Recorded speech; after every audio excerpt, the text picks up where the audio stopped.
Bienvenue sur la libre antenne pour tous ceux qui nous suivent. C'est le retour de la deuxième partie. Donc, Alain, ce soir, spécial stratégie aéronavale et armement militaire. Parce que, comme on le rappelle souvent, il y a un facteur qu'on oublie, c'est que dans cette affaire syrienne, les éléments militaires ont été déterminants pour, on va dire, l'issue qu'on connaît et en fait cette reculade américaine, quoi. Parce que là, tu es en train de nous expliquer clairement que les Russes disposent d'un armement ultra sophistiqué et que les Américains, finalement, ont un peu de mal. Ils font un peu pas le figure. On est étonné, mais c'est un peu incroyable, quoi. C'est-à-dire que finalement, il y a eu une bataille, on va dire, aéronavale un peu. Alors c'est pas, on n'imagine pas, c'est pas la bataille comme on l'imaginait au 19e siècle, les bateaux qui se mettent en rang et puis on bombarde les canons, c'est terminé ça. Bah oui. Bah non, maintenant ce sont des batailles électroniques, hein, puisque Voilà. c'est la simulation. Chacun sait ce que l'autre dispose, chacun peut mesurer l'autre, mesurer ses signaux amis, ses signaux ennemis, brouiller, savoir est-ce qu'il peut les brouiller, est-ce qu'il ne peut pas les brouiller, etc. Et donc, bon, c'est quand même une bonne nouvelle qu'on puisse faire des batailles sans qu'il y ait de morts. Oui, Hein, c'est des batailles qui coûtent énormément cher. Puis aussi, ça a des impacts terribles sur l'environnement parce que les sonars, évidemment, perturbent beaucoup les mammifères marins, hein, parce que tu as autant de brouillage dans l'air que dans l'eau, avec dans l'air les radars, dans l'eau les sonars. Hein. Donc je rappelle les sonars. Donc pour le radar, on envoie une onde électromagnétique et on voit la réflexion de l'onde. Pour le sonar, ben, on envoie un son dans l'eau, parce que les ondes radar ne se propagent pas dans l'eau. Et donc on envoie un son, tout simplement. Hein, parce que tout le monde a vu des films de sous-marins, on t'entend bip, bip, bip. Voilà, bon, c'est le son qu'on envoie qui va se réfléchir sur la coque de l'ennemi et donc un peu fonctionner comme finalement comme un radar. Voilà. Et donc on va continuer par la technique de furtivité. Hein. Donc puisque finalement chacun est détectable par le radar, par le sonar, ben on va essayer de ne pas les employer. Voilà. Ou on va essayer de les brouiller, ou on va essayer de se cacher de ces moyens de détection. D'ailleurs, se cacher a toujours fait partie de la guerre. Hein. Tu te caches et puis tu te mets derrière un arbre. Sauf, évidemment, tu te rappelles l'émission sur le Moyen-Âge. Oui, bien sûr. Ah bah, ces chevaliers, leur truc, c'était justement pas se cacher. Pas se cacher, ouais. Ah ouais, parce que se cacher, c'était pas bien, c'était moche, c'était pas Il y avait un code de chevaleresque. valeur encore. C'est un code de valeur, et donc se cacher, c'était extrêmement mal vu. Mais aujourd'hui, où toutes ces valeurs ont disparu, hein, puisqu'il paraît que le Moyen-Âge, c'était des barbares, mais ils avaient des codes de valeur bien plus élevés que les nôtres. Et donc, là, aujourd'hui, ben, il s'est caché, s'est trompé. Et donc, après la déculottée de la guerre du Vietnam, eh bien, on va mettre au point des systèmes furtifs. D'accord. Hein. Alors, je sais pas si. Bon, il paraît que je prends la tête aux gens. Non, pas du tout. Ben non, on a même des questions où on nous parle justement des gens qui demandent si les Russes auraient-ils eu le budget financier pour réellement s'y engager dans cette guerre en Syrie. Bah, les Russes n'ont pas besoin de budget financier parce qu'ils disposent déjà d'une grande quantité d'armement issus de l'URSS et ils n'ont pas besoin, finalement, puisqu'ils fonctionnent par dissuasion. Oui, voilà, Voilà. c'est ça. Donc, Ouais. en tout cas, ça a marché, puisqu'ils ils ont pu démontrer que leurs armes étaient efficaces et que finalement les autres n'avaient pas besoin de s'y frotter. Euh, et c'est vrai que les croiseurs lourds russes sont très très peu nombreux, mais pour les États-Unis, perdre un ou deux porte-avions, c'est quelque chose qui est quand même très très difficile, Ce qu'ils serait n'ont jamais fait, traumatisant un peu en plus pour eux. traumatisant, donc ils ne pouvaient pas se frotter à ça, quoi. Ils n'ont jamais eu de grosses pertes. Bon, on a vu pendant la guerre du Vietnam, évidemment, ils ont eu des grosses pertes en bataille classique, et donc mais ils n'ont jamais perdu. Ils ont perdu des pilotes, ils s'en foutent. Ils ont perdu des avions qui coûtent pas cher. Hein. Finalement, ça leur a pas fait trop mal. Perdre un porte-avions, alors là, c'est une catastrophe. Et donc, ils ne pouvaient pas se permettre de ça. Et donc, c'est donc la peur de la perte de ce porte-avions qui les a fait effectivement reculer. Donc, ça, c'est pour répondre à la question. Puis aussi, une chose, les Russes vendent énormément d'armements, hein, puisque chacun a vu que la possession de ces armes était déterminante. Donc, ils en vendent beaucoup et ils en produisent beaucoup. Donc, ils en vendent à la Chine, évidemment, une grande quantité, à l'Inde, très grosse quantité, à l'Algérie, qui possède beaucoup de ce type d'armement, parmi les plus modernes. Et en fait, il leur suffit de démontrer comment ça fonctionne. Ces armements sont pour beaucoup issus des études et des essais qui ont été faits du temps de l'URSS et du très gros effort qui a été fait pendant ce temps-là. Et donc, comme je disais tout à l'heure, j'ai pu voir ça de mes propres yeux à la fin de la guerre froide, et j'ai pu constater l'énorme effort de recherche-développement qui était fait par l'URSS à cette époque-là, qui n'a rien à voir, ne serait-ce qu'avec nous, puisque moi j'ai été aussi conseiller scientifique de Sylvain Florat, qui était le fondateur de Matra, donc j'ai eu beaucoup de contacts avec Matra. J'ai pu voir un petit peu l'organisation de l'industrie de défense française avant qu'elle soit bradée et offerte aux anglo-saxons, hein. Mais j'ai pu notamment aller dans une ville qui s'appelle Kharkov, où il y avait une dizaine d'instituts de recherche militaire, Kharkov en Ukraine, employant chacun à peu près 1000 personnes. Donc cet effort était considérable. Et donc, il y avait à cette époque-là, c'était en 1990, à la fin de l'URSS, hein, il y avait dans beaucoup de domaines une très grande avancée de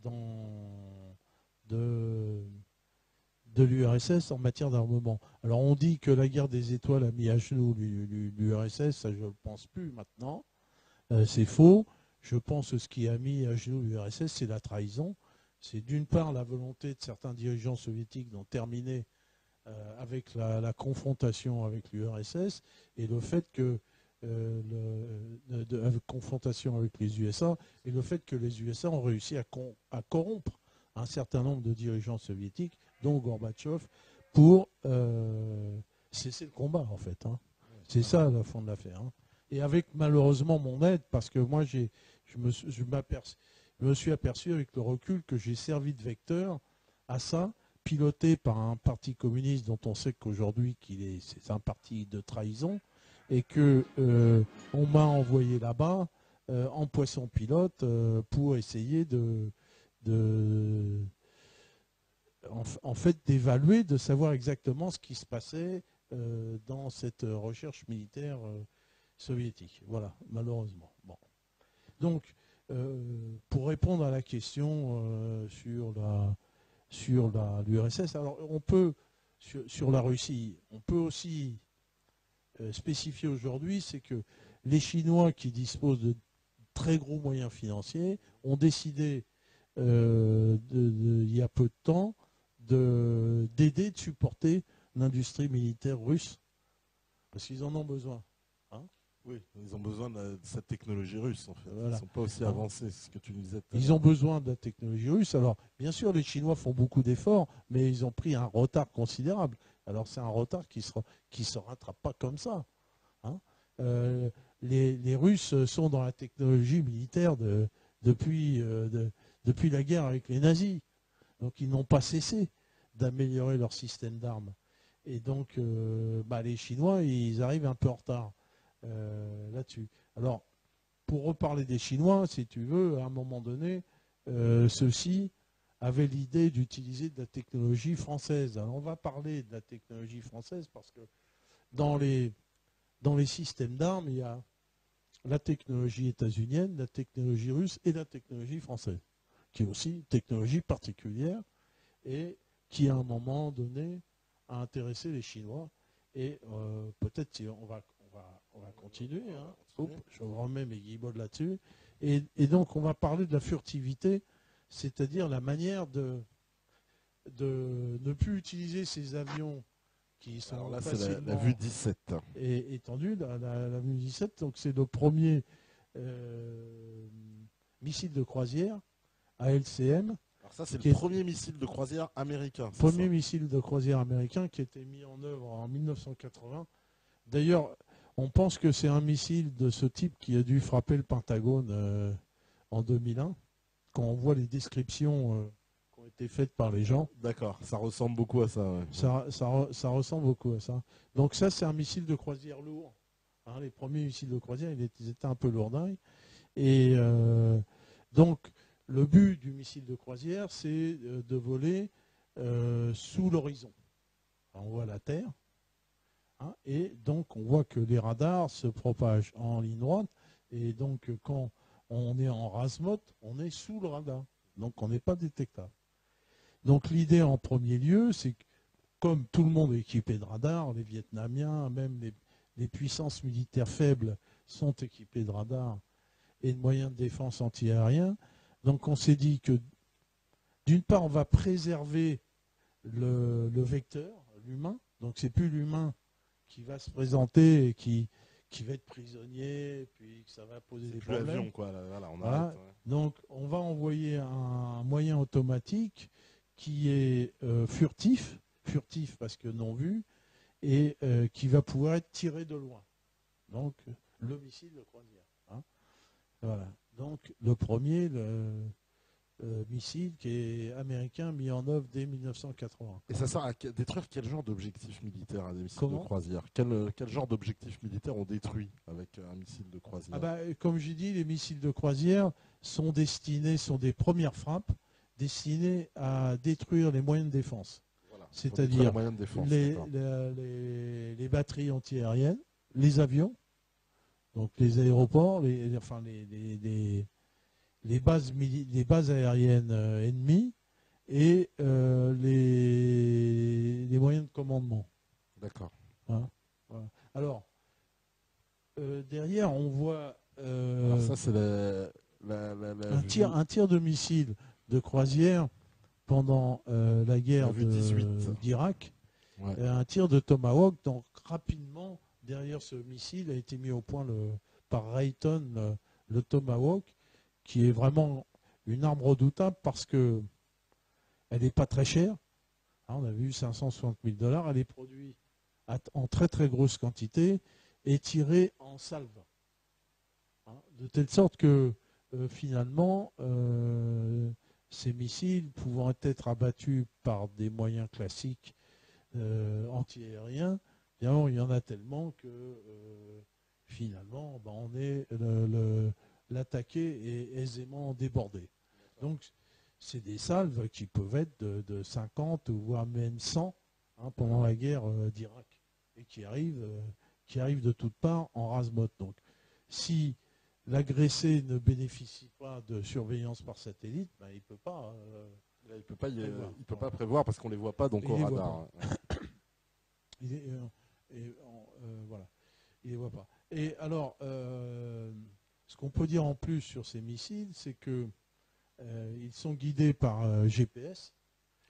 Mais si on veut détruire l'objectif avec précision, par exemple, si on veut tuer quelqu'un de particulier dans une maison donnée, détruire un centre de commandement bien particulier, on va guider ces missiles d'après un petit émetteur qui a été placé à l'endroit cible par des espions.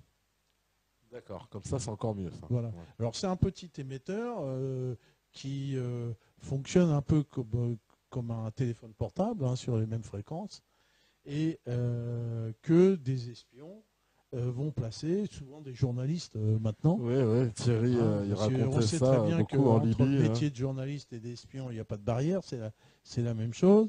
Et on a vu par exemple en Irak, hein, on a d'ailleurs plutôt en Libye, En Libye, ouais. un journaliste allemand a été pris avec le fameux matériel et expulsé.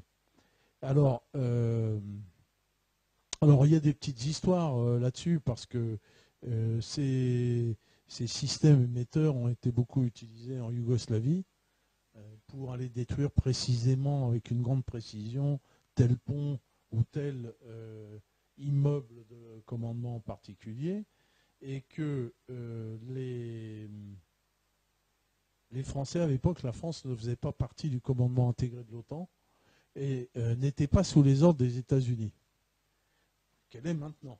Ouais. Voilà.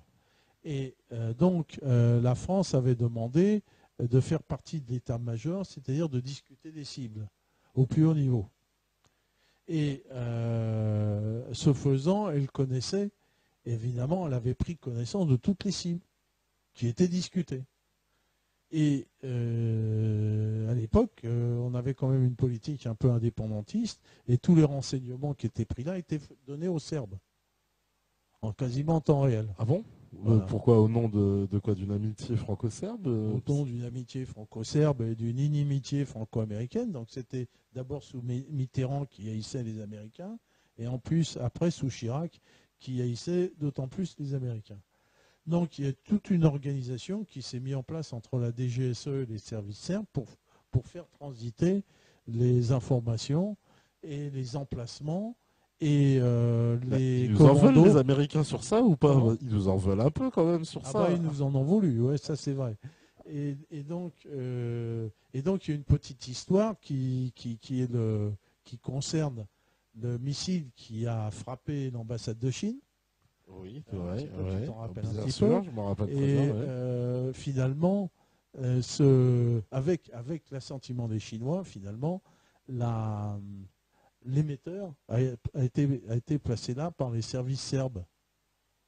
Tu vois? Et donc les Américains, ils n'ont jamais compris comment ils ont frappé l'ambassade de Chine alors qu'ils ne voulaient absolument pas le frapper.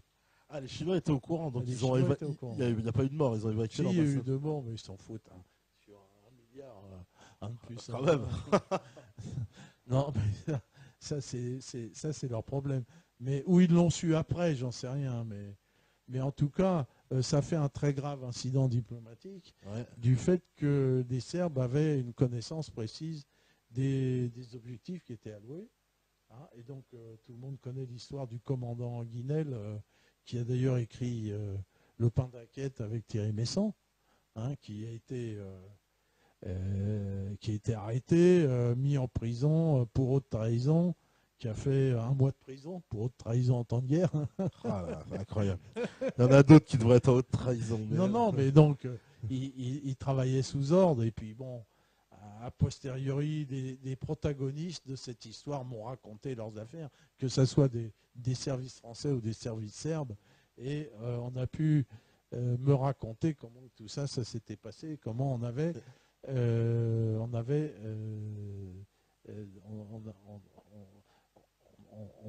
finalement trompé les États-Unis, hein, même les bombardiers B2, on va parler des furtifs, Ouais, hein, bah ouais. les bombardiers furtifs B2 qui ont été utilisés contre la Yougoslavie et qui étaient invisibles par les Ça, Yougoslaves. c'est la vue 18-1, en plus, on l'a en vue. Oui, mais on la verra plus tard. Ah, d'accord. Hein, et donc, les furtifs. Ah, bah si, il est là. Il est là, c'est pour 18 ça que ans, je ben dis, voilà. ouais, ouais. Voilà. Donc, Le encore fameux... un furtif. Alors, le furtif, c'est quoi? C'est un avion qui a une forme particulière qui ne reflète pas le radar. C'est un avion conspirationniste en soi. Hein. Ça fait très. Alors, c'est comme les ananas, c'est interdit normalement des avions comme ça. Pour refléter un rayon radar, il faut des coins. Ouais. Comme ça, hein, faut des coins. Donc, il y a des formes qui font, parce que bon, le radar, on envoie une onde et elle se réfléchit. Et il faut qu'il y ait une partie qui se réfléchisse en direction de la source. Ouais, ouais. Mais si elle se réfléchit par là, puis il n'y a rien qui vient par là, bah, tu ne vois pas. Ouais. Hein, donc il y a une signature radar très faible. En plus, il a une peinture spécifique qui absorbe le rayonnement radar, qui ne le renvoie pas. Hein, c'est comme tu vois le mur noir. D'accord, ouais. Il absorbe la lumière. Ouais, ouais. Voilà, la lumière, bon, on envoie la lumière, donc quand c'est du blanc, ça Ça réfléchit, réfléchit, vers là, la ouais, caméra, tout à fait. toute la lumière qu'il y a là est réfléchie. Quand c'est du noir, c'est absorbé. Voilà. Donc ici, donc cet avion est noir. Et on voit que les réacteurs sont sur le dessus. D'accord. C'est-à-dire que quand on voit qu'il n'y a pas seulement des radars, mais des missiles qui, qui observent la signature thermique, hein, qui regardent le flux, le chaud du réacteur, hein, comme Ouais. avec des systèmes de détection infrarouge, on voit que les moteurs sont sur le dessus, donc par en dessous on ne les voit pas bien, mais tout ça on le voit par au-dessus. Donc un avion comme ça est visible par satellite. D'accord. Par satellite, ça sert à rien en fait. Alors voilà, ouais, ça c'est visible par satellite. Donc c'est visible en vision par satellite. Et c'est visible par sa traînée de réacteurs. Mais alors, il y a un truc sur cet avion, parce que moi j'ai vu. Donc ça sert plus à rien quand tu as un satellite. Mais sur ces fameux B2, moi j'ai vu une vidéo de Jean-Pierre Petit, le fameux Jean-Pierre Petit, le chercheur, le physicien, qui explique et qui nous montre en fait une vidéo de Northrop. Northrop, c'est le fabricant hein, du B2, qui, selon lui, après son analyse, nous explique que les Américains bénéficieraient d'une technologie qui s'appellerait la MHD, la magnéto-hydrodynamique, et que ces avions en seraient équipés. Oui, je pense que c'était sur un ou deux prototypes. D'accord. Hein, parce que la MHD, là, on rentre peut-être dans une chose, c'est une méthode de propulsion qui consiste à faire un plasma de l'environnement de l'engin, hein, et que donc de rendre conducteur l'air. Exactement, c'est ça. Et on rend conducteur l'air en arrachant des électrons, donc ça fait un plasma et on peut par énergie magnétique expulser ce plasma vers l'arrière. Donc en fait on prend de l'air. Hein, on en fait un plasma et on le jette derrière. Donc on avance de cette manière. Mais le problème, c'est que cette MHD nécessite de très très grosses quantités d'énergie. Et aujourd'hui, on ne sait pas embarquer ce type de quantité d'énergie pour pouvoir utiliser. Alors c'est vrai qu'il y a des photos où on voit des B2 voilà, avec un bulle, environnement voilà, une espèce de bulle de un plasma. peu. Exactement. Alors, il faut dire que ces fameux B2 étaient détectés par les satellites d'observation français et leur position était donnée aux Serbes. D'accord. Qui ont pu en abattre un certain nombre. Donc on leur a fait à l'envers quand même aux Américains. On a avoué un B2 abattu, mais en fait, il y en a eu plusieurs qui ont été abattus grâce aux Français. Donc à cette époque-là, on n'était quand même pas des marionnettes. Mais on a fait double jeu quand même sur cette affaire. Complètement double jeu, comme souvent d'ailleurs. Bah ouais, parce que d'un autre côté, on était soi-disant quand même avec les Américains de façade. On était donc on faisait double jeu, on refilait les infos aux Serbes. Oui, je savais pas ça. Les infos aux Serbes. Ah ouais, d'accord. Ouais. Ils doivent nous en vouloir, vraiment. Ah oui, je comprends pourquoi. Pas les Serbes, hein, les Américains. Ouais. Ah oui, non, les Serbes, non, les Serbes, ils doivent au contraire dire que c'est français. Alors, qu'est-ce qu'ils ont fait? Ils nous ont pourri notre Perrier, donc ils ont mis en rétorsion des traces d'hydrocarbures dans le Perrier qui a fait plonger la boîte, hein, Perrier, hein, ça fait plonger. Ah, le fameux benzène qu'on a retrouvé, effectivement. Oui. Ouais, Ah, c'est une vengeance due à ça? Ah non! Une vengeance, peut-être pas due à ça, mais une vengeance générale. D'accord. Tu vois, oui, parce que le Perrier, il y a le benzène qui a tu sais ce qu'on leur a fait après? Non. On leur a mis du fongicide dans leur Coca-Cola. Non. Oh, bah si. C'est vrai? Ah bah ouais, on leur a pourri leur Coca-Cola. Mais on n'a pas trop parlé de ça. Oh si, on a parlé qu'il y avait du fongicide dans le Coca-Cola. Bah moins médiatique que le Perrier, quoi, du coup. Ah bah écoute, tu me pourris mon Perrier, je te pourris ton Coca. C'est ça les batailles de service secret. Oui, les scoops sur Meta TV, en tout cas. Bon, donc ça c'est l'histoire du B2, magnifique avion qui sert à rien. Quand tu as un satellite, donc, tu les vois tout de suite en fait. Ça coûte tellement cher en plus, donc ça sert à rien. Donc on a vu la furtivité, hein, de ne pas être vu par l'ennemi, et la meilleure façon, c'est de voler en rade. D'accord. Hein, voilà. Donc, maintenant, on va parler du radar. Le radar. Rappelle-toi de la blague de Jean Richard sur le radar. Bon, Non. je sais plus. Bon, Ah, le radar. Bon, donc, le moyen classique après la guerre pour détecter des engins aériens, ça a été le radar. Donc, les premières batteries antiaériennes ont été utilisées des radars. d'accord, c'est une invention britannique, hein, le radar. Hein, non. Alors, il y en a qui disent c'est britannique, il y en a qui disent que c'est français, parce que moi j'ai bien connu Henri de France, qui était un ami, qui est l'inventeur de la télévision couleur procédé SECAM, et qui dit que c'est lui qui a inventé des radars vraiment opérationnels et dont les brevets ont été rachetés par les Anglais. Mais bon, Ah, alors est-ce que c'est les Anglais, les Allemands ou les Français qui ont inventé le radar? Tout le monde a trouvé ça à peu près en même temps. Et donc le problème du radar, c'est que quand l'avion est pris par un faisceau de tir radar, hein, ben, il le sait tout de suite. Tu vois, ah l'avion, oui. il arrive, puis tout d'un coup, paf, il est pris par le radar. Et donc, alors, l'arme pour répondre à ça, tout de suite, hein, ça a été la mise au point de missiles guidés par le radar de la DCA. Donc le type, il est dans son avion, il voit tout de suite qu'il est pris par un radar de tir, et il envoie un missile qui lui est guidé par ce faisceau de radar, par ce signal. et qui va détruire le radar de tir. D'accord. Voilà.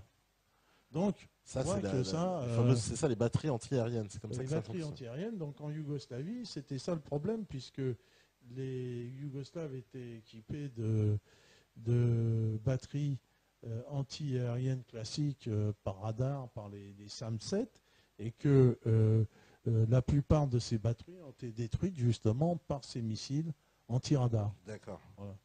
Donc là, on voit sur une vue, la vue 19, hein, c'est oui, une la vue, vue c'est 19. une batterie, Alors c'est une batterie de guidage, ça. C'est ça les alors, fameux. on voit le radar qui est au milieu, et on voit les différents missiles qu'il y a autour. Ça, c'est une batterie égyptienne pendant les guerres du Kippour. Et donc tout ça a été extrêmement facilement détruit, puisque évidemment ce faisceau radar est visible comme le nez au milieu de la figure. D'accord. Donc il suffisait d'envoyer donc ce missile en fait. Suivre carrément et qui le suit le faisceau signal radar, et qui va direct sur le signal qui détruit. qui va direct sur le signal. Voilà. Alors après, on a trouvé une parade, c'est-à-dire que dans ces premières batteries, il y a le radar et la rampe de lancement en même temps. Et après, on a déporté le radar de la rampe de lancement. Ouais. Hein, on faisait une triangulation, et même on pouvait mettre 2 radars, ou 3, hein, et la rampe de lancement à part. Donc on peut détruire un radar, mais on peut lancer des missiles avec un autre à côté. Donc ça, c'est des manières de se départir de ça. Donc bon, bah, tout ça, on sait que ça n'a pas bien marché, quoi. Ça n'a pas bien marché. Bien que quand même les Vietnamiens, ils ont détruit quand même quelques avions avec ces missiles. Hein, bon, quand même. Donc ça a marché un peu, mais avec des limites. D'accord. Donc on voit que par exemple ces types de batteries possédées par des pays militairement pauvres. Les Serbes aussi, ils avaient ça Les Serbes, ils avaient ça, les Égyptiens, les Irakiens, tout ça avait des trucs comme ça qui ont été aisément détruits par des salves de missiles de croisière. Ouais, d'accord. Ouais. Puis après, bon, on n'en parle plus, les autres peuvent rigoler. Une fois que ça s'est détruit, une fois que toute la défense du pays, donc on va utiliser donc des avions avec des bombes à guidage laser. Ouais. Hein, alors là, c'est moins cher, la bombe à guidage laser. Donc elle est amenée, donc il n'y a plus de défense aérienne. La bombe est amenée au-dessus, c'est ce qu'ils appellent les frappes chirurgicales. Tu as vu ça, voilà. Donc, mais la bombe a des moyens de vol, de changer de direction, et va suivre un spot laser qui a été on va éclairer la cible avec un spot laser. Et ce spot laser, la cible est éclairée par ce spot laser par des commandos qui sont au sol. Ah, ce sont les commandos au sol qui posent comme une espèce de balise laser Non, en c'est fait. même pas au sol. Ils utilisent par exemple des armes à faisceau laser, Ouais. comme ils ont des armes de tir à faisceau laser, hein, pour aller éclairer la cible. D'accord. Hein, donc ça fait un spot avec une fréquence bien particulière et la bombe va suivre ce spot laser. D'accord. Ah, ça nécessite quand même des hommes au sol, quoi. Ça nécessite des hommes au sol, mais bon, tu peux mettre des journalistes, hein, ça sert beaucoup Ah, bah oui. hein, pour faire ce travail on appelle ça au journalope, hein, c'est travail d'espion qui permet de détruire. Voilà. Voilà. Hein, bon. Alors après, c'est la vue numéro 20, c'est ça, c'est un missile là, que tu vas nous présenter, c'est ça? Hein? C'est un missile que tu vas nous présenter? Ouais. Alors bon, là, on a vu donc les méthodes d'agression, la furtivité, le vol en rase-motte. Maintenant, on va passer sur des technologies françaises un petit peu pour parler des systèmes tir et oubli. Donc, on a vu que chaque missile était facilement identifiable par l'onde radar. L'onde radar, ouais. Soit qui était au sol et qui le guidait. Hein, ça, c'est terrible. Donc, on voit que, par exemple, j'ai parlé avec des Yougoslaves. Hein, dès qu'ils envoyaient leur missile et que le radar avait traqué l'avion, donc ils l'envoyaient et puis, pouf, ils fermaient le radar. Puisqu'à la fin, de toute façon, le missile antiaérien, il finit sa course par la signature thermique du truc. Hein. D'accord. Donc il termine comme ça. Bon. Donc ça, c'était des trucs finalement pas très efficaces. Donc pour se départir de ces problèmes-là, on a inventé le shoot and forget, c'est-à-dire le tir et oubli, c'est-à-dire le système d'armes autonome. Il n'est plus guidé par un radar, il est guidé par rien du tout, il se débrouille tout seul. Donc, une fois qu'on a appuyé sur le bouton, hein, on lui dit, voilà, il faut que tu trouves ta cible par là, lui il se débrouille pour la trouver, et il n'est plus guidé par rien. D'accord, c'est incroyable ça, d'accord. Hein, shoot and forget. Et donc, c'est une technologie française qui a été mise au point par Matra dans les années 70. Donc, il faut savoir que Matra est issu de la volonté du général de Gaulle à ce que la France se dote de moyens d'armement autonomes. Et donc, dans cette recherche d'armement, la France a aussi développé des systèmes d'armes particuliers, différents des Russes et différents des Américains, dont ces fameux systèmes tir et oubli. Hein. Donc, tout le monde a entendu parler des exocets. Ah bah les exocets, c'est connu. Ouais. Ah bah, c'est connu parce qu'on a réussi à couler 2 navires britanniques quand même. Ah ouais? Ah bah oui, Eric, tu te rappelles de la guerre des Malouines? Bien sûr. Bah voilà. Et c'était les Argentins, ils avaient des exocets. Les Argentins avaient des super étendards équipés d'exocets. D'accord. Voilà. Et avant, alors, il faut dire que comme on était dans l'OTAN avec les Anglais, on n'avait pas fourni les systèmes de contre-mesure aux Anglais. Encore une fois, on leur a fait à l'envers là. À Oui, chaque parce fois, on qu'il faut savoir que par un missile qui va terminer sa course comme l'exocet avec son radar, hein, pour identifier à l'époque, donc il y avait que cette manière d'identifier la cible par le radar. Ouais. Donc il termine sa course et donc il envoie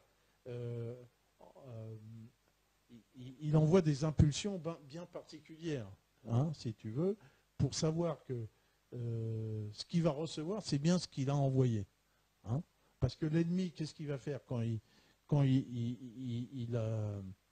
reçoit des émissions radar venant d'un missile ennemi, il va le brouiller. Ouais. Il va brouiller ou aveugler. C'est-à-dire il va envoyer une grande quantité d'émissions radar, l'autre il va rien voir, un gros truc, il va plus savoir le missile, il comprend plus rien. Donc il faut, c'est lui envoyer une fréquence bien particulière, avec un signal bien particulier, d'envoi tic tic tic touc tic tic tic, tu vois, bien vu, parce que en fait comme il a le même système qui envoie et qui reçoit. Tu vois, donc il envoie, il attend, il reçoit. Bon. Donc, quand tu connais la fréquence de ce truc-là, tu peux lui envoyer des leurres au missile. Et quand tu ne sais pas, tu ne peux pas. Donc ça, c'est ce qu'on appelle les contre-mesures. Donc tous les missiles de l'OTAN, toutes les contre-mesures sont déposées. Et tout le monde sait, voilà, On mais ne peut pas s'attaquer entre nous, quoi. on va pas s'attaquer. Mais là, les Anglais, ils ne les avaient pas. Ah, Voilà. donc ils étaient piégés. Donc du coup, Ils étaient piégés. les missiles argentins atteignaient leur cible, ils ne pouvaient pas les Alors, échapper. Il y a deux choses. Il y a la tactique aussi, parce que les premiers exocets avaient que 42 km de portée. Et donc, tu te rappelles de cette bulle qui est du dispositif maritime, et que finalement, on va rejeter à l'extérieur de cette bulle les portées de l'ennemi. De telle sorte que, par exemple, si le missile fait 42 km, la bulle elle va faire 60. Donc, les Argentins ont trouvé une tactique, d'ailleurs, qui a sacrifié un certain nombre d'avions, qui est celle de mettre des étendards les uns derrière les autres, avec l'Exocet qui est le dernier, de telle sorte de faire la même, d'avoir le même point radar, si tu veux, avec les avions les uns derrière les autres. Donc ils ont pénétré comme ça dans la bulle anglaise, donc ils ont abattu le premier, ils ont abattu le deuxième, il y en avait toujours un autre. Et donc quand le dernier avec l'Exocet a été à la portée, donc il a balancé son missile et il est tout de suite sorti, quoi. Hein, et les autres, comme ils n'avaient pas les contre-mesures, bah, ils l'ont pris. Donc il y a eu 2 navires britanniques qui ont été coulés comme ça. Et ça a fait un incident diplomatique entre la France et la Grande-Bretagne. Et à ce moment-là, on a été obligé de livrer les contre-mesures. Et après, ça a été terminé. Voilà. Ah oui, parce qu'en fait, oui.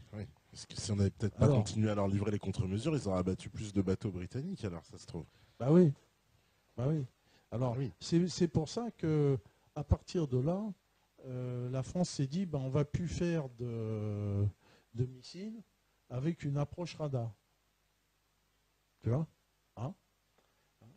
On va faire des missiles avec une approche optique. C'est-à-dire, on va adopter le missile de moyen de vision et d'identification par la vision de la cible. Donc c'est là que tous les grosses têtes de Matra se sont mis à réfléchir là-dessus. Et il faut dire que la France avait une avance dans ce qu'on appelle l'analyse d'image, c'est-à-dire la capacité de traiter une image et de déterminer automatiquement sa signification. Hein? Moi, j'avais une entreprise qui était spécialisée là-dedans et qui donc nos caméras étaient chargées de lire de textes, des identifiants dans les systèmes postaux.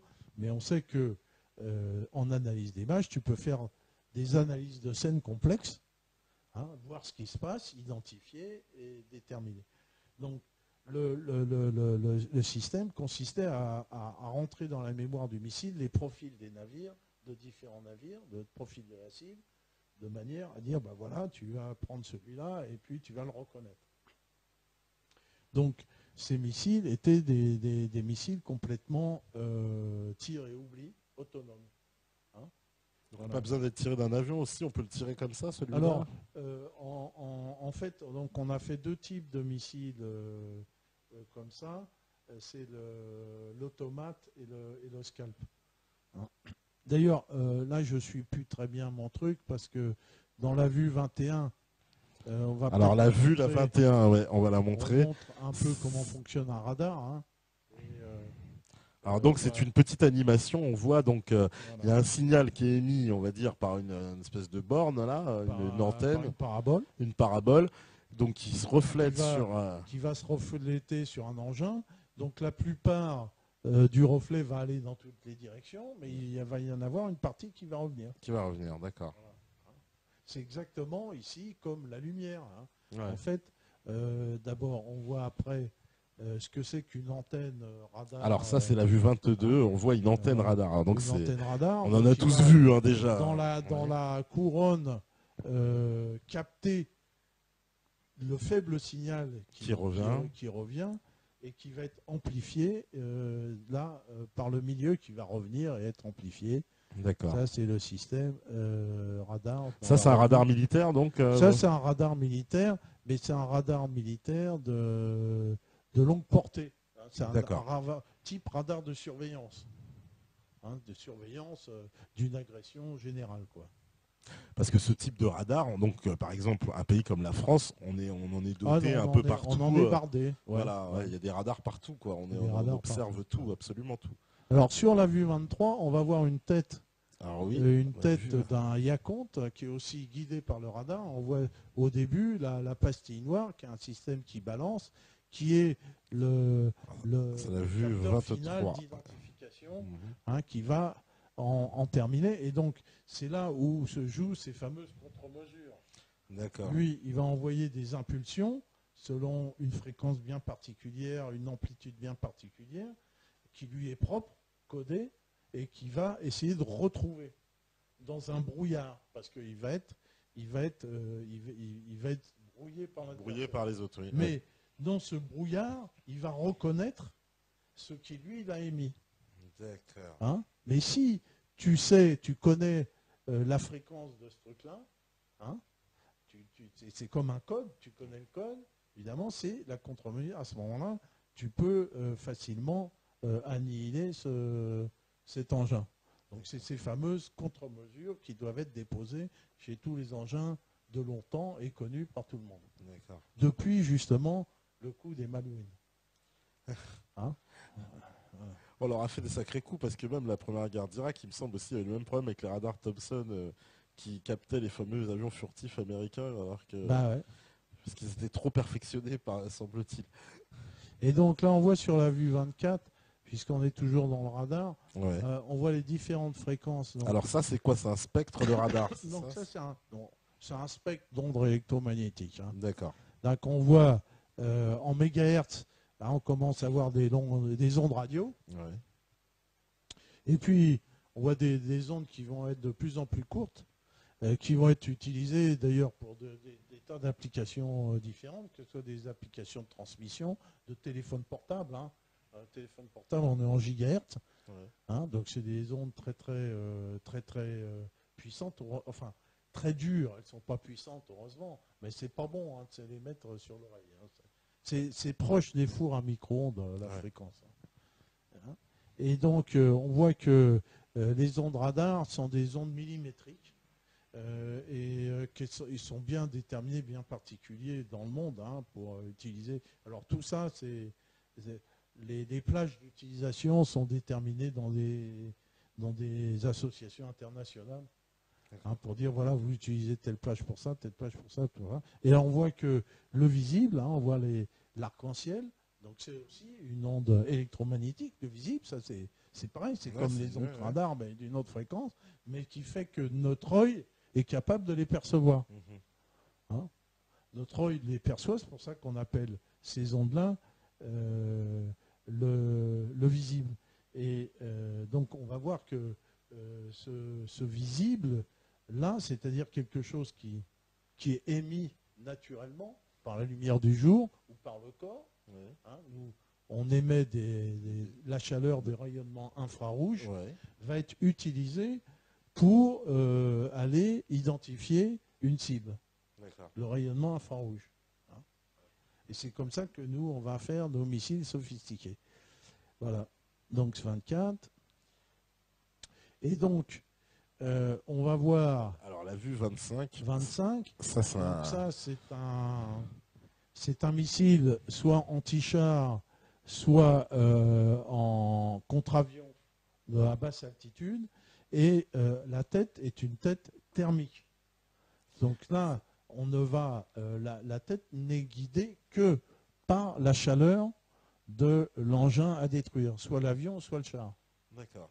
C'est-à-dire cette chaleur émise par son moteur. C'est-à-dire lui, je vois l'avion passer, je balance mon truc et il va chercher la chaleur. Voilà, donc lui, c'est déjà un tir et oubli. D'accord. Tu vois, Mais là, c'est des soldats américains, donc, ça.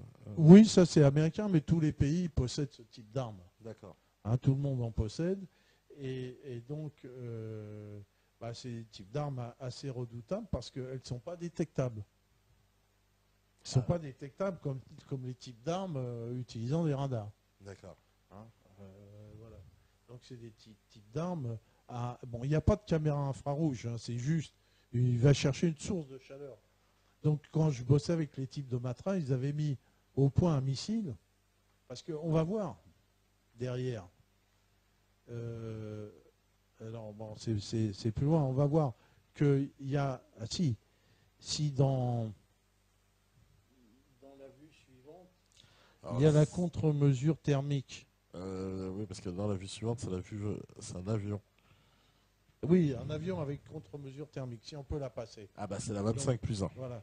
Et donc on voit que la contre-mesure de ça, c'est de balancer du phosphore. Hein, Ouais. donc on voit l'avion. Ah bah on voit l'avion qui balance le phosphore. Qui voilà. balance le phosphore, donc il va leurrer le missile, hein, qui peut suivre les particules de phosphore et non plus le moteur.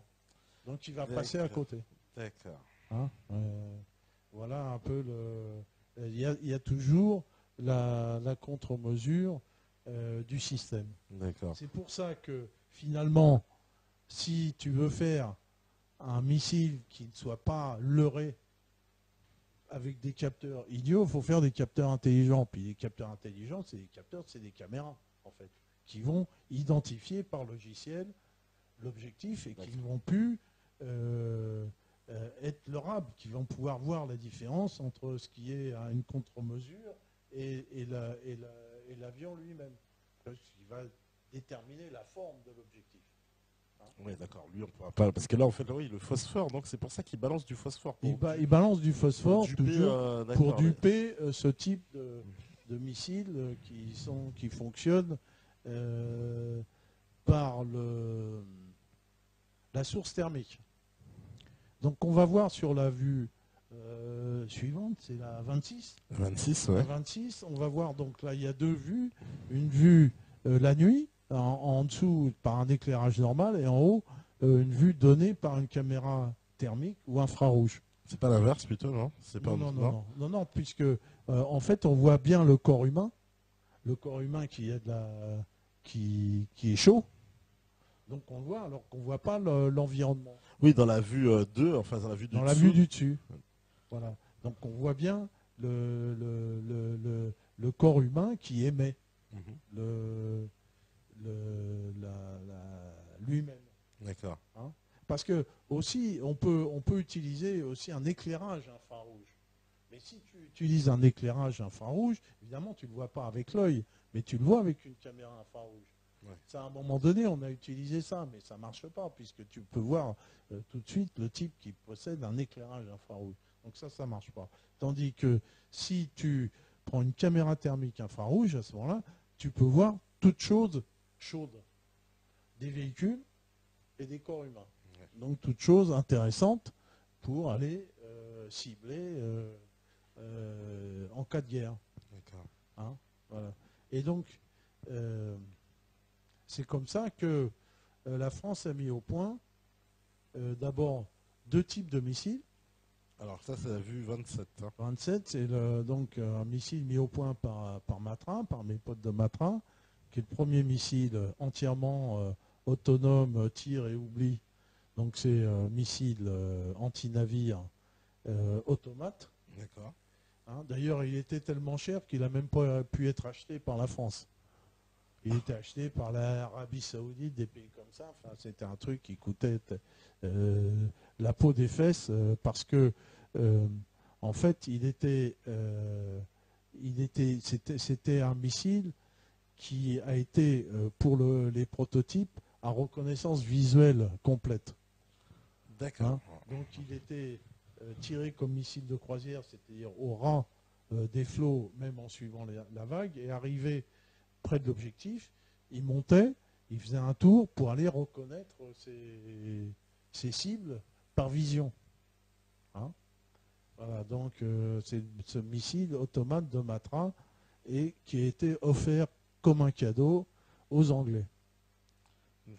Puisque Matra est rentré dans une société qui s'appelle EADS, et puis donc en militaire c'est MDA, Oui. qui est un consortium avec British Aerospace, Finmeccanica en Italie et Dornier en Allemagne. Donc voilà, c'est plus de la technologie française. Je répète que cette technologie a été voulue par le général de Gaulle Les pour européistes assurer diront c'est l'Europe. hein, C'est voilà. l'Europe. Mais ça, c'est pas C'est eux le- qui ont mis ça au point, c'est quand même nous. C'est quand même nous. Voilà, Ouais. c'est quand même un effort d'ingénieurs français. Et donc, de l'automate a été tiré derrière le 28, C'est le fameux le 28, le c'est le fameux fameux scalp. scalp. Voilà. à 1 million d'euros pièce. Alors, le scalp, lui, vaut cher. Hein, ouais. Ouais. Et l'armée française, ils en ont des scalps? Ah oui, oui, oui, ah bah oui, puisque derrière, tu vois sur le 20, tu vois Sur le 29, ouais, un un Rafale. 29, un Rafale équipé de scalp. D'accord. Hein. Et donc, Donc Rafale, c'est fabriqué par Dassault, c'est bien ça. Dassault. Voilà. Alors, parce que quand j'étais conseiller de Sylvain Foirin, Sylvain Foirin m'avait raconté qu'il avait passé un deal avec Marcel Dassault, Ouais. hein, parce que Foirin avait Breguet Aviation, qui appartenait à son groupe, et donc il s'était mis d'accord avec Dassault. Toi, tu fais les avions, moi, je fais les missiles. Toi, Dassault, tu feras pas de missiles.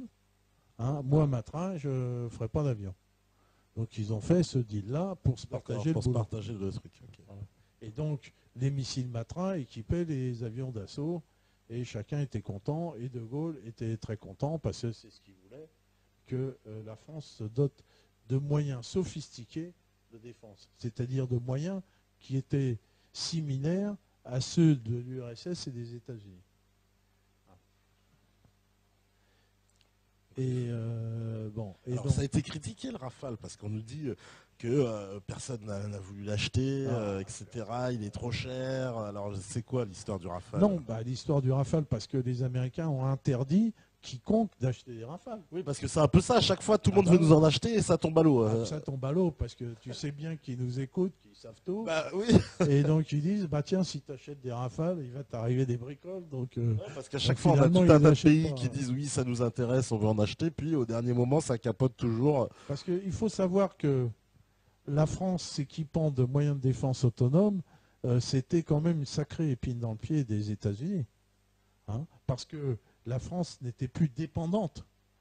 Elle n'était plus dépendante à la fois politiquement, hein, quand on n'est plus dépendante, on n'obéit pas aux ordres, et d'autre part, elle n'avait pas à dépenser de l'argent pour acheter des matériels vendus extrêmement chers, Voilà. comme les autres, comme les Britanniques, les Allemands, qui doivent se payer des fers à repasser volants à grand prix, comme l'histoire du F-35. T'as entendu parler Non. du Joint Strike Fighter? Non, absolument pas. Ouais. Explique-nous. Eh bien, les États-Unis, il y a 10 ans, ont lancé une espèce de souscription. Ils ont dit aux gens, on va concevoir un avion de dernière génération, le F-35, Joint Strike Fighter, mais vous allez payer à l'avance. Oui, ils sont fortiches. Alors les Italiens, les Anglais, tout le monde a payé, quoi. Et ça fait longtemps qu'ils payent. Mais l'avion, Ils ont l'avaient jamais sorti. Ah non. Ils sont Alors, s'ils ont extraordinaires. sorti des protos, des fers à repasser trop lourds, c'est n'importe quoi. Hein. Et en plus, les Anglais, ils ont dit OK, mais ils ont dit, oui, mais nous, on veut avoir toutes les caractéristiques techniques de l'avion, on va pouvoir le maintenir. Les Américains, ils disent non, vous ne pouvez pas. Non, là maintenant, c'est nous qui le ferons, vous ne pourrez pas savoir comment ça marche. Hein, il y a même un moment, les chefs militaires de la Royal Air Force ont menacé les Américains d'acheter des Rafales si jamais ils ne pouvaient pas savoir exactement comment l'autre il était foutu. Ce qu'ils n'auraient jamais fait, mais c'est une menace. On ne les voit pas mettre leurs fesses dans un avion français. Mais quand même, la menace a été proférée par les Anglais qui étaient quand même très dégoûtés de jamais. Et puis ils l'ont pas. Ils l'ont toujours pas. Il est toujours pas Personne sorti n'a, ce F-35. personne C'est n'a, incroyable personne ça, n'a, comme le histoire. F-35. D'accord. Il y a que des prototypes. Alors, si les Israéliens Et les Israéliens, ils ont dit non, nous, on n'en veut pas. Gardez-le. Nous, on veut des avions qui marchent. Donc les Israéliens, ils ont dit tout de suite qu'ils n'en voulaient pas du F-35. Parce que même c'est quoi? C'est le F-16, le fameux avion américain. Ouais. Il paraît qu'il n'est pas si terrible que ça par rapport au Rafale, c'est vrai? Ah oui. Ah oui. C'est un avion qui a marqué son efficacité depuis un moment. Mais on voit quand même que ces histoires de chasseurs-bombardiers de ce type, ça marche que contre des pays faibles. Ça marche contre la Libye, ça marche contre l'Irak. Ça ne marche pas contre la Syrie. Même contre la Syrie, non, c'est déjà. Sert à rien. Et contre l'Iran, je t'en parle même pas. Alors, Contre l'Iran, je t'en parle même pas. Donc tous ces avions de serbe, finalement, ont démontré récemment, parce que toutes ces histoires qui ont eu lieu récemment avec la Syrie, ont démontré au monde des tas de choses qu'on ne savait pas. Des tas de choses. C'est que le porte-avions, c'est de la ferraille qui ne sert à rien. Les avions qui vont dessus, c'est de la ferraille qui ne sert à rien, à partir du moment, bien sûr, où les Russes appliquent leur technologie, et notamment spatiale, parce que tout ça, c'est détectable par satellite, hein, et que finalement, si tu prends le fameux scalp, ouais, le fameux qui est scalp, un total, shoot and forget, qui reconnaît sa cible par vision, qui n'a pas de signal radar, il a quand même une portée de 250 km. C'est pas terrible. Hein.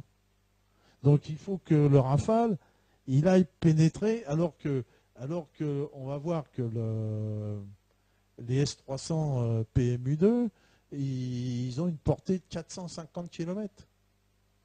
Ah ouais, alors là, ça le fait ça pas. n'a plus rien à voir. Ouais. Donc là, ils peuvent se les garder, hein. Ça le fait pas. Il n'y a rien à faire. Ça veut dire qu'en fait, on aura envoyé nos Rafales, on serait tous fait dégommer. Quoi. Ah, tous dégommés. Ah ouais, ouais. Ça aurait été une catastrophe en fait. Ah bah oui, bah oui. Finalement, c'est pour ça. Est-ce que dans cette guerre finalement qu'ils ont évité, c'était pas un grand coup qu'allaient porter les Russes aux Occidentaux, quoi, tout entier, les Français, C'est un coup énorme qu'on n'a pas fini d'en mesurer toutes les conséquences. Énorme. Parce que sur Parce que les autres, ils ont emballé leur porte-avions là, avec eux entre les jambes, ils peuvent aller directement les foutre à la ferraille. Ils peuvent aller. Là, on a vu des vidéos, vous avez vu des vidéos avec ce missile qui rentre dans la flotte, qui sort. Donc les Russes, ils ont un missile comme ça. Mais on va le repasser de toute façon. On va le repasser. Hein, il n'est pas seulement furtif, il est sous-marin. C'est incroyable. Il est sous-marin, puis paf, il peut ressortir. Il peut ressortir, replonger. Donc ils ont des technologies de fou. De fou. Et puis c'est des technologies qui quand même coûtent moins cher qu'un Rafale. Il faut voir, un Rafale, je ne sais pas combien ça coûte, mais c'est une fortune, quoi. Incommensurable. En plus, avec le pilote qui est formé pendant des années par ce truc-là, quoi. Tu sais que les pilotes de Rafale ont un casque. Tu as entendu parler de ça? Non, vas-y, ouais. Enfin, casque spécial. Ouais. C'est-à-dire que au lieu de viser la cible, tu vois, tu as les avions, ils ont une cible avec un collimateur, pouf, ils appuient. Donc, le casque c'est le pilote qui regarde la cible. Donc, c'est le casque, la direction de la vision du pilote à travers la cible qui désigne la cible. Tu vois? Donc, le pilote, il est là, il voit l'avion à détruire là, il fait ça, paf, ça y est. Ouais, c'est sophistiqué. Ah ouais, d'accord, ouais. Ah mais je savais pas que c'était comme ça, ça obéit à la vision, c'est-à-dire il regarde le truc, il suffit qu'il regarde, il est dans la vision, il appuie, il regarde et il appuie et puis c'est bon. Et donc la cible a été prise en compte et donc elle est détruite. Donc tout ça, ça coûte énormément. Ah oui, d'accord. Ouais. Mais contre un S300, ça sert à rien. Ça sert à complètement rien. Voilà. Donc on voit très bien. Et alors on voit que ces systèmes d'armes russes, alors on va voir. Là, c'est la vue, t'as passé une vue. La vue 30, la vue 30, c'est le S300, le fameux. S300. Alors c'est ça le fameux alors, S300. S400, tout ça, c'est le même type de matos et que, en fait, ça change par les missiles qu'on va mettre dans les tubes. Tu vois les tubes là, ouais, les gros tubes, on les voit. Donc, hein, c'est un système multi-range et multi-missile. Tu peux mettre des missiles de différentes portées dedans. Et donc, finalement, quand on parle de S300, de S400, ça veut pas dire grand-chose, puisqu'on peut upgrader un S300, S400, selon les missiles qu'on va mettre à l'intérieur. Puis il y a même les S500 derrière. Et donc, on va voir que sur le S300 de base, Ouais. hein, donc le missile lui-même, il fait Mach 6,5, Ah ouais. 6,5 fois la vitesse du son. Je sais pas si vous le Ça va vite, ça dit donc. Mach Ouh. 6,5. Et donc la portée de ce S300 est de 120 km et de 40 km contre un missile balistique. Donc il est aussi antimissile. Hein. Voilà. Donc c'est ça. Donc alors par contre, donc le S400, il a des missiles qui vont jusqu'à 400 km. 400 km. 400 km. Wow. Alors, donc, les missiles S-300, alors ça dépend parce que les missiles 46N, on peut mettre 48 N6, différents types de missiles dans les tubes, et suivant les objectifs qu'on veut s'assigner. Mhm. Donc, les S-300 ont 6 missiles à l'intérieur. 6 missiles, ouais. Hein, donc, ils arrivent au milieu de l'escadrille. Mhm. Et donc, Et puis là, donc, Ok. ces missiles qui sont à guidage thermique, chacun, donc vont aller prendre le missile ennemi. Alors par exemple, on peut imaginer les Russes qui balancent des S-300, on va dire, sur la flotte américaine. Au moment où ils pénètrent, donc comme tu dis, la fameuse bulle américaine, en fait, ils se séparent en plusieurs missiles. Voilà. Alors, c'est compliqué pour les radars, du coup. Voilà. L'idée, c'est même d'envoyer des salves, hein, parce qu'on voit, donc ils ont des salves ils ont des tubes de 4 tubes.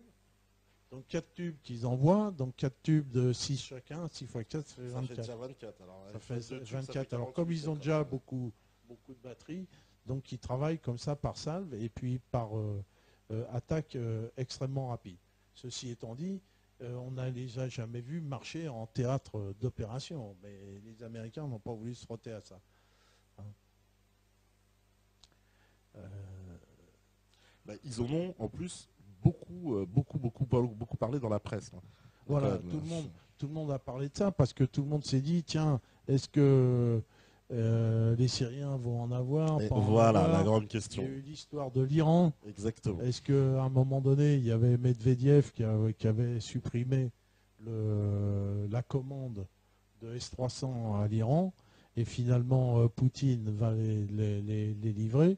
Et donc, finalement, s'ils font toutes ces histoires, c'est qu'ils jugent quand même que le système est extrêmement dangereux. Oui, puisque même tu nous expliquais, on avait rappelé que les Chinois avaient acquis cette technologie aussi un peu.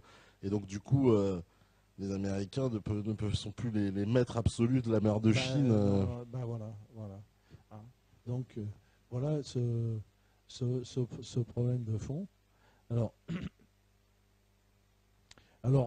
aussi dans les dernières vues, là, je parlais un peu des sonars, mais bon, j'ai parlé de beaucoup de choses.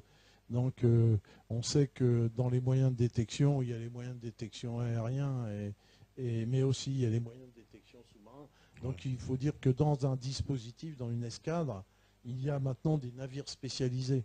Ouais. Hein, donc, c'est plus comme avant, chaque croiseur avec ses canons. Voilà, Oui. tu as les navires de défense antiaérienne, les navires de défense anti-sous-marine et tous les navires de brouillage, de détection, de ravitaillement.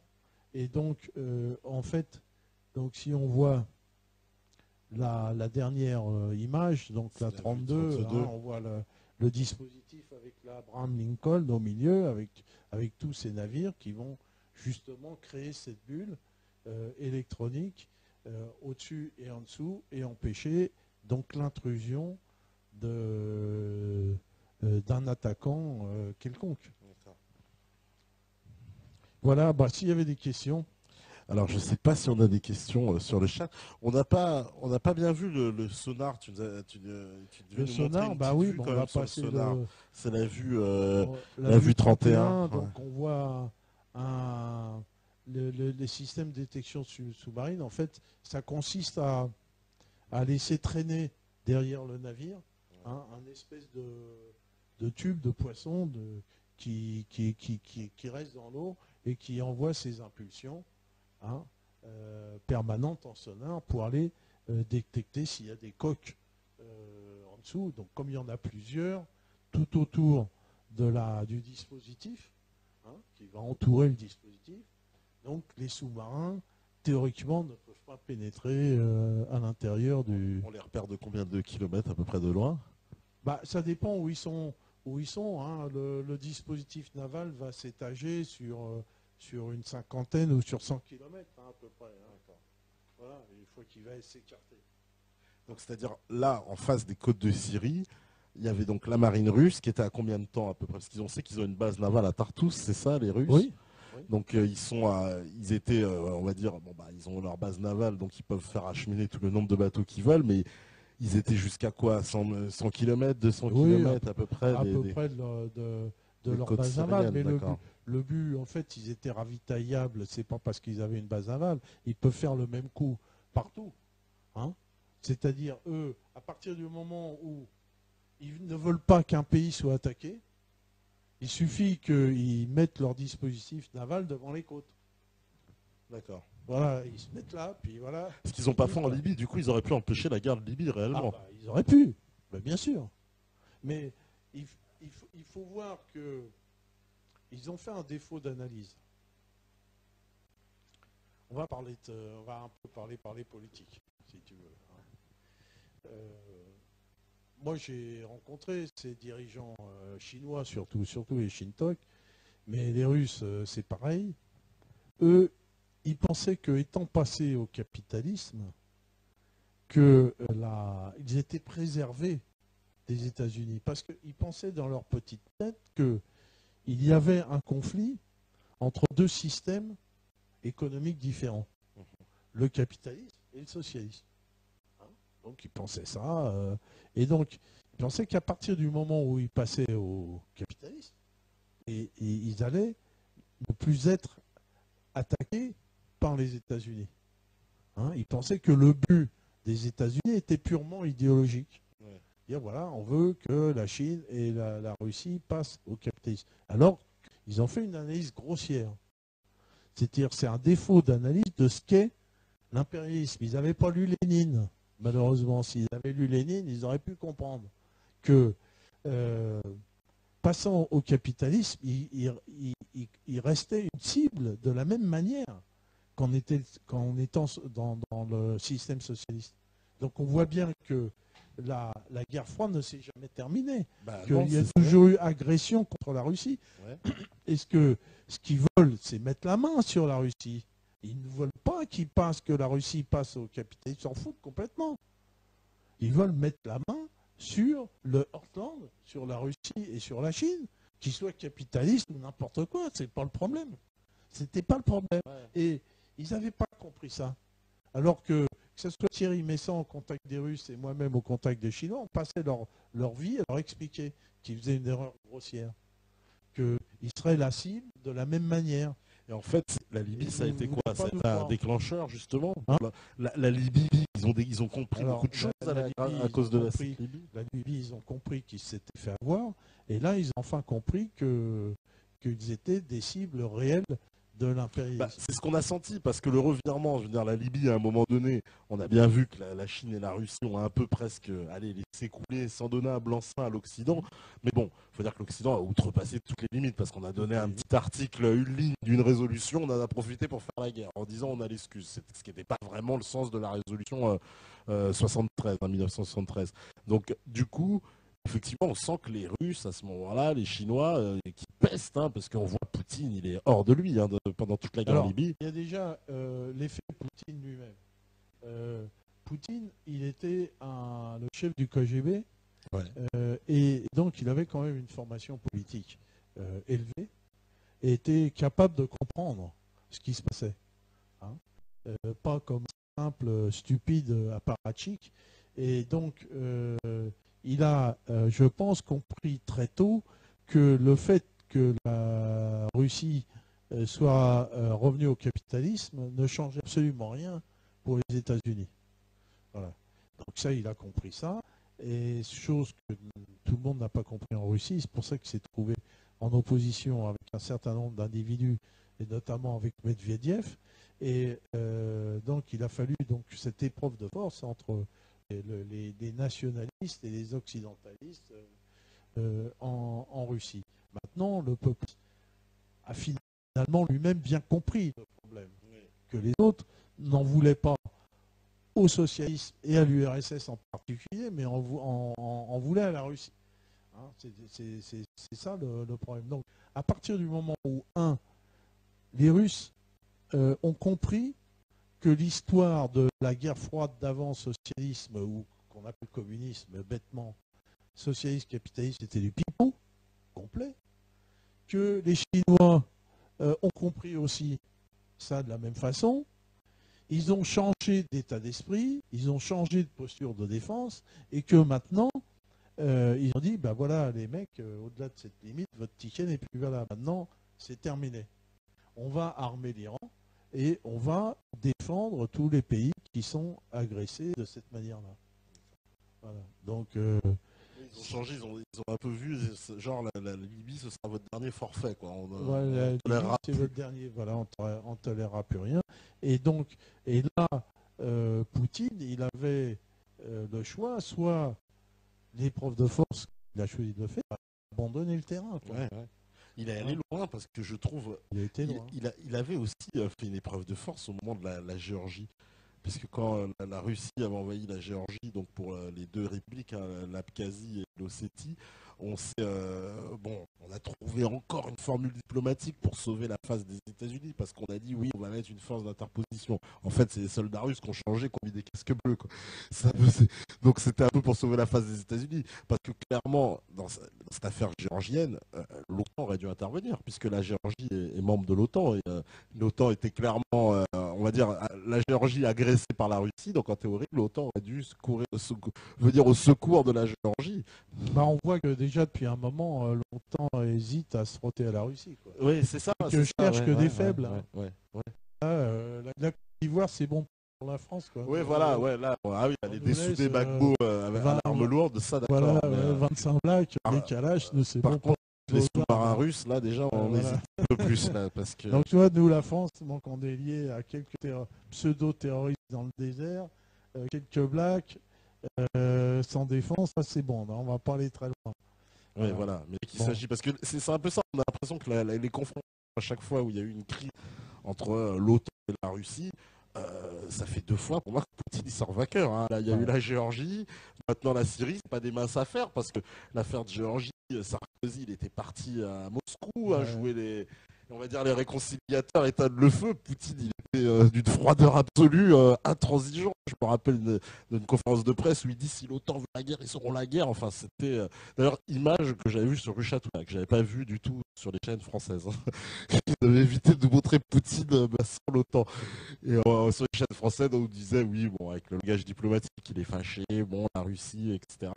Et puis Sarkozy qui a, on va dire, allez, sauver l'affaire un peu pour le compte des États-Unis, mais on a senti que l'OTAN ne veut pas se frotter aux Russes. Hein. C'est ce que tu nous as montré là, c'est ça. Elle ne veut pas parce qu'ils ne sont plus dans la guerre dissymétrique et ce serait une vraie guerre de confrontation avec des pertes importantes de part et d'autre. Hein. Les Russes auront aussi des pertes. Mais très ça leur fait plus peur aux Américains ces pertes que les Russes. Alors il faut dire que les Russes ont toujours fait preuve d'un courage, une détermination sans borne dans toutes les confrontations historiques. Que ce soit contre Napoléon ou contre Hitler. Hein, donc le peuple russe est un peuple nationaliste, foncièrement nationaliste, qui défend toujours sa patrie, la mère patrie, comme ils disent, et que Babouchka, c'est ça. Et donc voilà, défendre sa patrie, c'est défendre sa maison, c'est défendre son bien, c'est ne pas être soumis Et comme nous sommes soumis à payer notre putain de dette, hein, comme des abrutis, voilà. C'est ça la posture différente. Ouais, une posture différente parce que les Américains, ils sont pris quand même aussi. Parce que là, on a rappelé, donc c'est raclé moins visible, mais il y a d'autres raclés dans l'histoire. Parce que on nous dit que c'est une arme invincible, mais c'est faux, puisque là, tu vas nous démontrer que déjà au Vietnam, c'est une catastrophe. C'est une défaite militaire. Faut le dire. Faut pas jouer sur les mots. Oui, ils sont partis, mais presque on a l'impression, oui, ils ont épargné les Vietnamiens, mais non, mais ils sont pris une raclée, quoi. Ils sont partis parce que ça devenait trop gênant finalement. Et il y a un deuxième épisode qui est très très peu évoqué, c'est la guerre de Corée.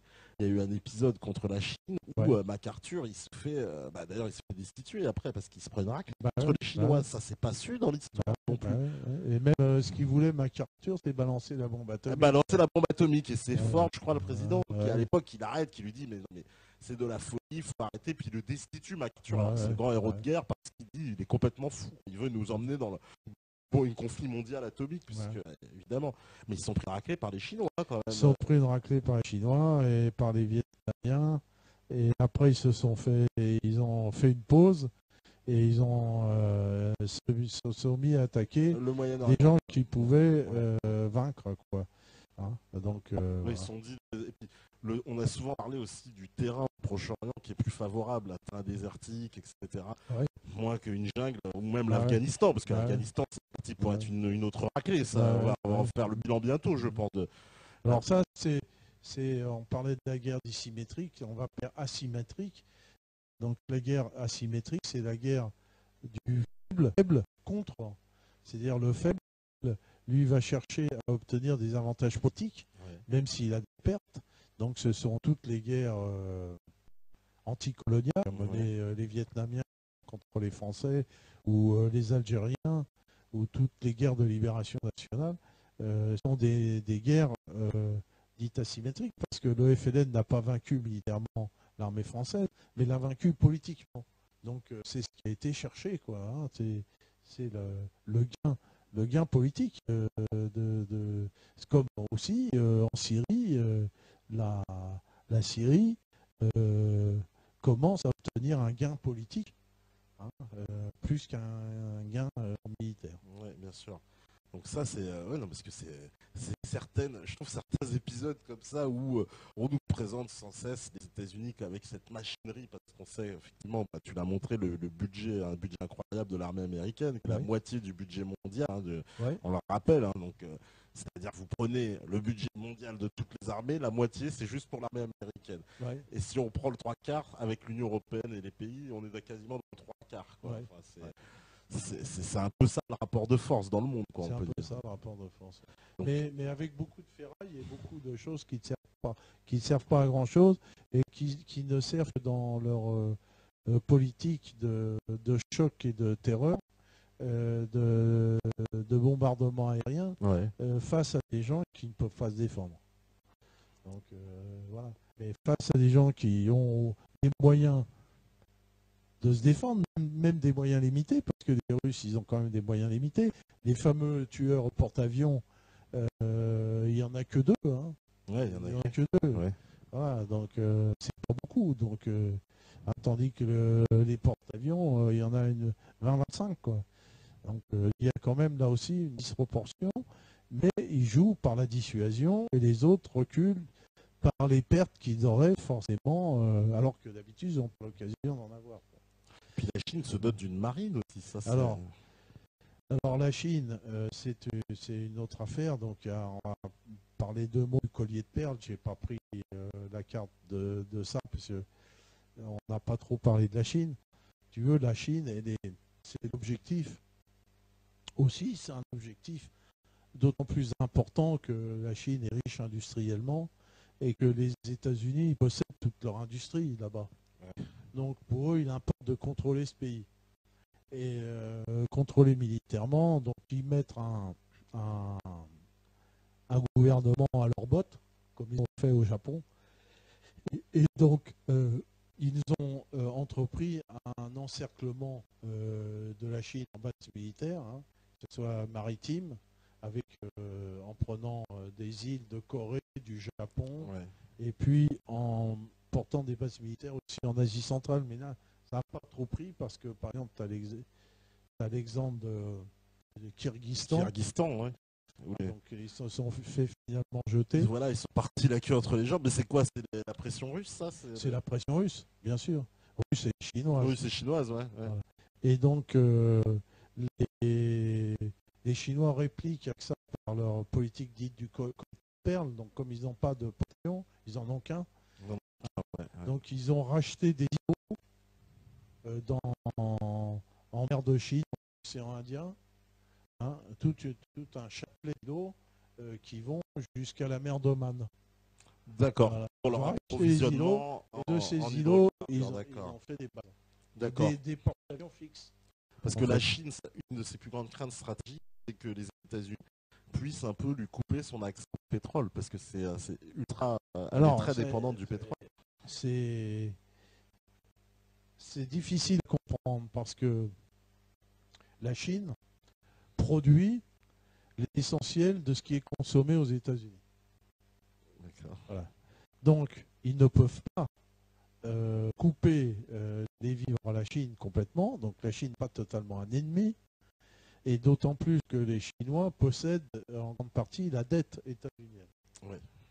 Donc, c'est quelque part un partenaire. Mais c'est un partenaire que les Américains voudraient contrôler. Donc, ils voudraient le contrôler en virant le Parti communiste chinois, qui est plutôt un parti nationaliste, plus que communiste, et pour mettre des marionnettes. Ouais, comme ils font partout. Comme ils font partout. Donc ils font cette pression militaire pour ça, essentiellement pour ça. Donc, les rapports américains sont toujours des rapports qui sont toujours extrêmement ambigus.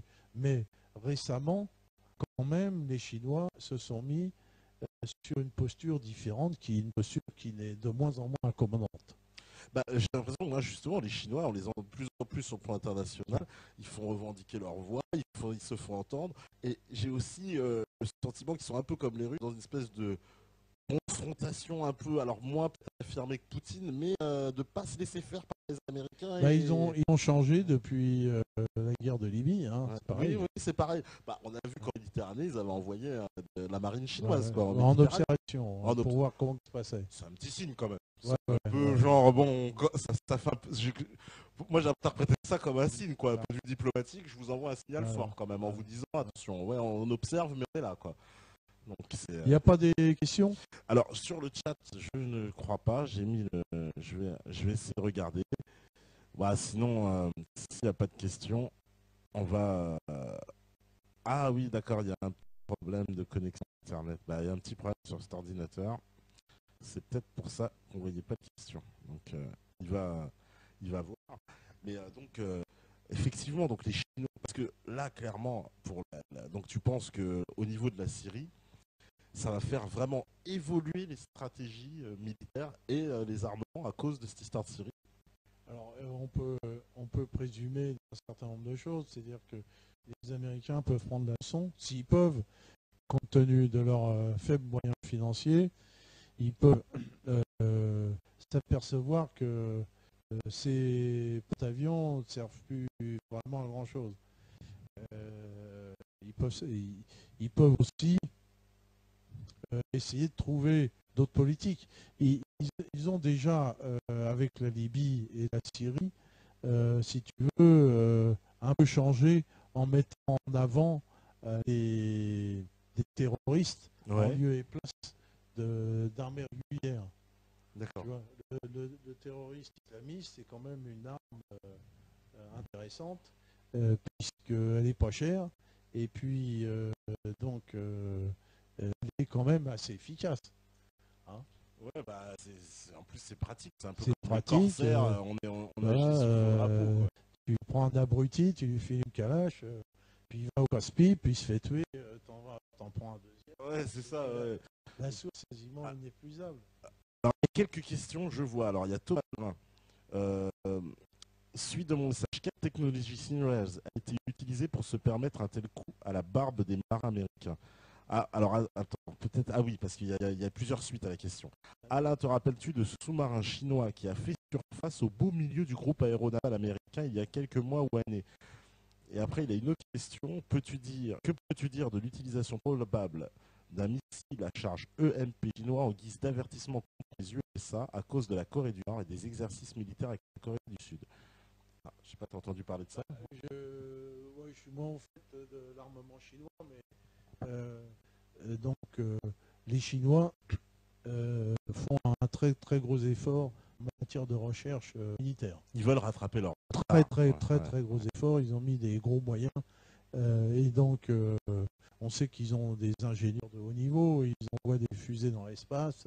Ils ont des satellites. Ils ont l'objectif de débarquer des Chinois sur la Lune. Et donc on pense qu'ils ont certainement amélioré ou utilisé des moyens russes. Et on sait que les Russes ont été avancés dans la technologie des sous-marins de manière à ce qu'ils aient une trace sonore la plus faible possible. Ouais. C'est comme ça qu'on repère avec les traces sonores. Voilà, par le bruit et puis par les sonars.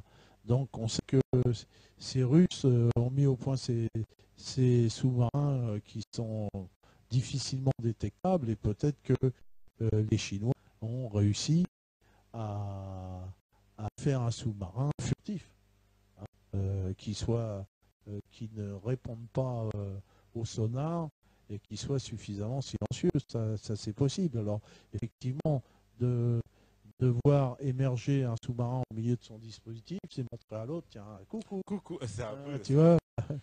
J'ai envie de te dire, allez, c'est énorme quand même, c'est assez énorme par rapport à tout ce que tu nous as expliqué avec Bulle, etc. Donc un peu, parce que normalement, il n'a pas à être là. Quoi. Un peu, voilà, ils auraient dû même en temps de paix. Voilà. Même en temps de paix, il n'a pas à être là. Quoi. Donc, effectivement, c'est quand même un coup. Tandis que sur l'autre question, donc j'ai pas de réponse particulière, mais ça va aussi dans le sens de l'effort considérable. Alors les Chinois aussi, ils ont le pognon. Hein. Ouais, ils ont le pognon, donc ils ont une industrie d'armement. Ils ont une industrie d'armement, ils ont un complexe militaro-industriel, une puissante industrie d'armement. Ils fabriquent des avions de combat, ils fabriquent tout type d'avions maintenant.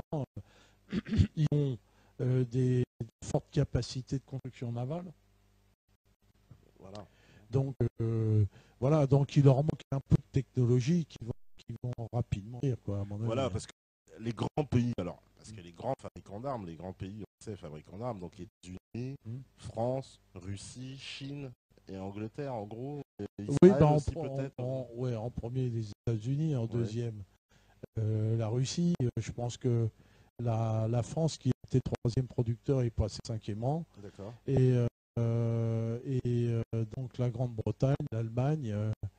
L'Allemagne, on oublie souvent, ils ont beaucoup de technologie aussi. L'Allemagne, ils en fabriquent. Alors, dire que pour la France, il y a eu une mésaventure qui s'est passée à la suite de la guerre d'Irak. Quand il y a eu les Malouines avec l'Exocet, l'industrie d'armement a été surchargée de commandes. Tout le monde s'est dit qu'on peut niquer des Anglais, acheter français. Voilà. Donc à ce moment-là, moi j'avais une entreprise de mécanique j'avais mis au point un système de CFAO et qui était très utile pour fabriquer des pièces d'armement. Et donc l'industrie française était extrêmement impliquée dans cette industrie d'armement. Bon. Quand il y a eu la guerre,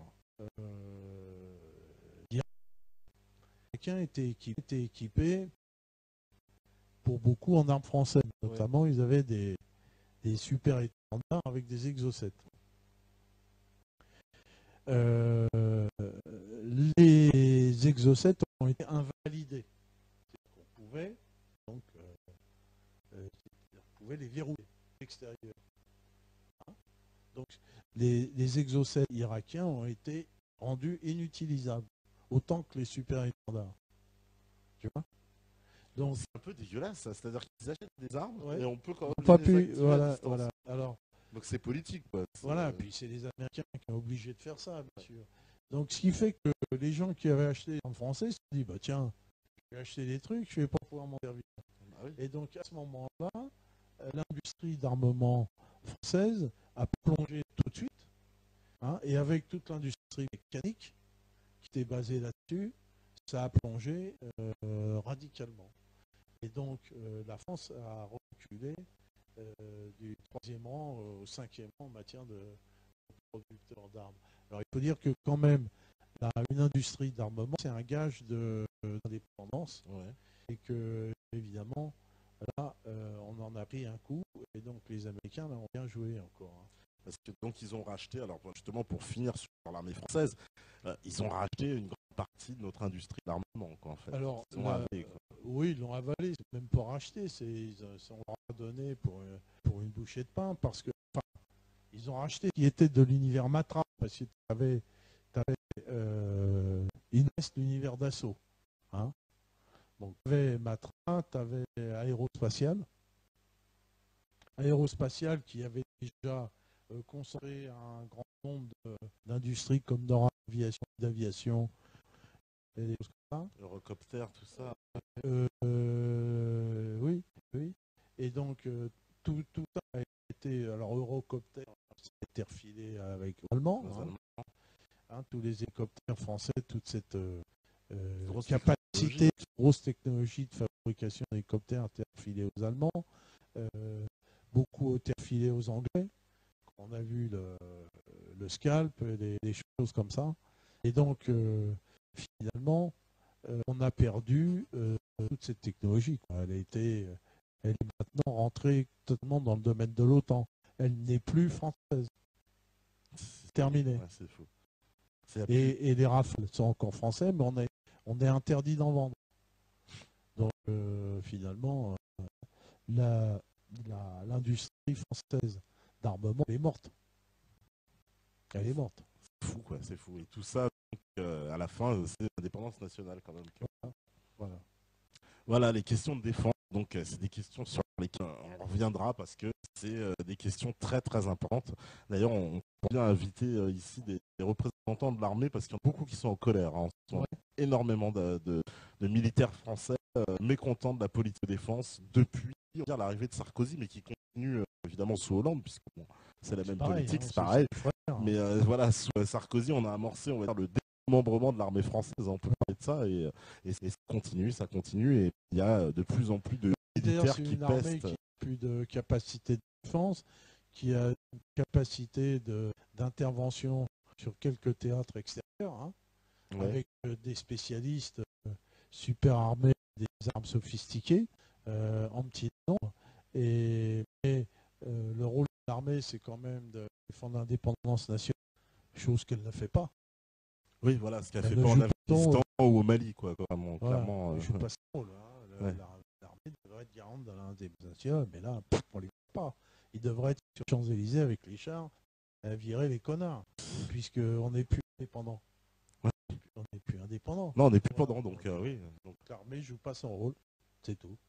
Et alors, attends, dernière question. Je ne sais pas si tu es au courant. Une fois, on a parlé de généraux qui touchaient en fait en France des subsides de l'OTAN. Ah oui. Ouais. Donc qui étaient payés en gros pour pas faire grand chose et qui étaient grassement rémunérés par l'OTAN. Bah oui, il y a beaucoup d'officiers généraux qui étaient pour l'OTAN parce que justement en étant dans l'OTAN, dans le commandement intégré, donc ils étaient payés par l'OTAN et donc pour eux c'était bon, quoi. C'était une bonne chose. Voilà, c'est comme ça qu'ils ont été achetés. Voilà. Bah, que les choses sont claires. Voilà. Non, Voilà, les choses sont claires, vous voyez, ça commence à finir. En tout cas, c'est donc l'émission avec Alain. Merci d'être venu, Alain, pour cette émission spéciale, donc stratégie aéronavale, armement. Vous avez bien compris que la clé de compréhension en cas de ce qui s'est passé en Syrie, c'est aussi de comprendre la situation militaire et le rapport de force a été déterminant. Il faut le dire, c'est vraiment une des clés. On va voir ce qui va changer, mais il y a des choses qui vont changer forcément. Oui, parce que les avions, en plus, on a vu les porte-avions américains sont repartis. Directement à la ferraille. Qu'ils iront rejoindre certainement les débris du World Trade Center bientôt pour faire de la ferraille. On sait qu'ils sont friands de ferraille. Un appel à Giuliani d'ailleurs. Voilà, il y a des porte-avions à aller récupérer. En tout cas, nous, on se retrouve demain, comme d'habitude, de 21h à minuit, donc sur metatv.org, c'est la libre antenne. Là, on va se regarder donc, les petites vidéos justement qu'avec concocté un petit mot sur ces petites vidéos de missiles là. Donc j'ai vu qu'il y avait plusieurs tirs. Oui. Donc il y a des tirs de Russian Purge, j'ai vu donc des donc, armements russes. Voilà, donc il y a la fameuse torpille Oui, cette torpille aérienne, qui sort et maritime, oui. anti-sous-marin. Oui. Hein, donc c'est un missile anti-sous-marin, quelque chose de très très particulier. Les autres, ils n'ont pas ça. Hein. Il y a des tirs de Yaconte. D'accord. Le Yaconte qu'on a vu tout à l'heure. Ouais. Hein, et puis à la fin, un tir de S-300. Le S-300. Avec voilà. l'hymne russe d'ailleurs. Voilà, petit cadeau. On passera en dédié. Voilà. D'accord. Dédie ce dernier clip à l'armée états-unienne. Bon ben voilà, à l'armée états-unienne et grosse dédicace évidemment à tous les Syriens et au peuple syrien qui a réussi à résister à cette agression. Donc voilà, puis demain justement on vous présentera un reportage inédit sur la Syrie, une interview de Ahmed Manaï de Essar Medani. Donc une interview réalisée par la Brigade du TIC pour MetaTV. Donc interview exclusive demain à suivre donc, sur MetaTV. Donc on se retrouve demain à 21h comme tous les soirs sur metatv.org. À vous.